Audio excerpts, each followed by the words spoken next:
So let's begin where we begin, at this idea of people who are not swayed from the mission of justice.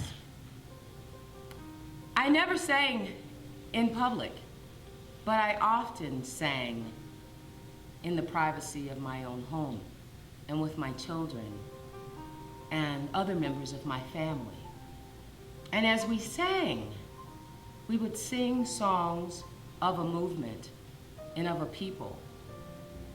As president of the NAACP Colorado, Montana, Wyoming State Conference, I know that Ida B. Wells is important not just to NAACP history and not just to African American history or even only to the women's history that we celebrate in this month of March, but truly to American history.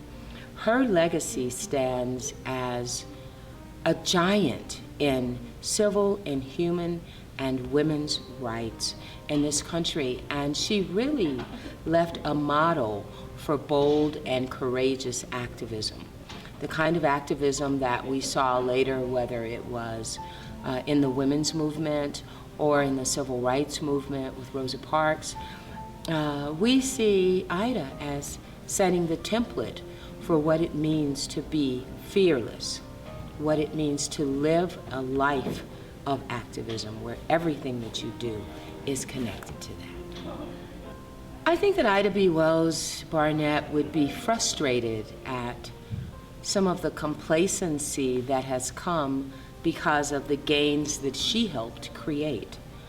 The gains of the civil rights and the women's movement that created empowered women leaders, enabled some women to be able to move up in corporate America and in our society and to be fully enfranchised as voters and participants.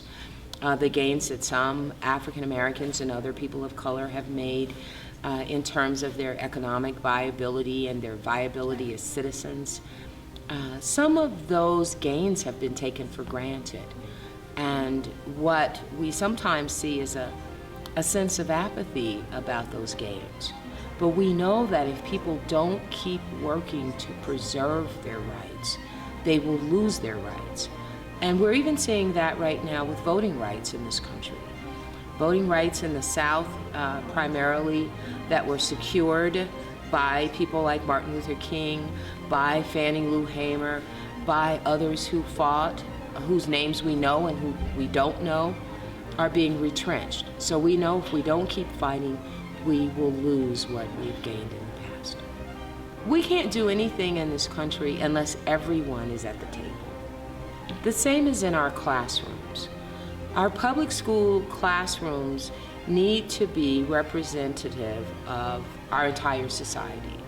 So even in a place like Montana, there needs to be diversity in public education so that students, whether they're of color or not, can see the full range of American life and accomplishment.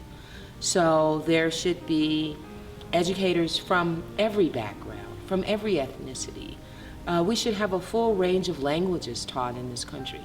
And in this country, we don't do a good job of teaching American history, but we do an even poorer job of showing our students that they are part of a global society that is more than just the United States, and that they're going to have to be ready to compete in it and to be a part of it.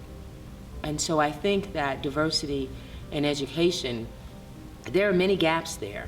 There are gaps that are national and gaps that are international and that keep us from making America the powerhouse and the player on the world stage that she thinks she is.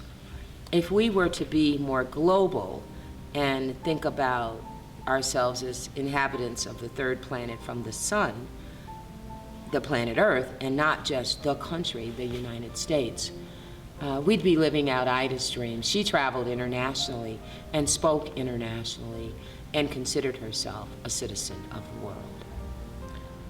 We have to remember that education is not just about teaching to a test, but it is about teaching us how to think and move in the world. And in order to be able to do that, we need to know ourselves as Americans in our fullness and in our full history, whether it's good or whether it's bad. We need to know it And then from there, we need to be able to launch from that history into the future and figure out what our place is in the whole world. I believe if we're able to do that, and if we're able to close the gaps in how we teach history, this country will progress, and this country will be able to reclaim some of what it's lost on the world stage. Each time we talk, we come closer together. Each time we talk, we recognize our commonality. If we had a way that we could do that continuously, I believe we would solve many of the problems in this country. Ida B. Wells, as a writer, as a journalist, as an investigator, as a researcher, also believed in the powerful impact of community dialogue. She spent the last part of her life bringing her community together to solve its own problems. So I think if we keep dialoguing in Ida's model, we will close the gap in education, we will right some of these wrong criminal justice policies, and I believe that women and girls would be able to achieve greater justice in this country as well.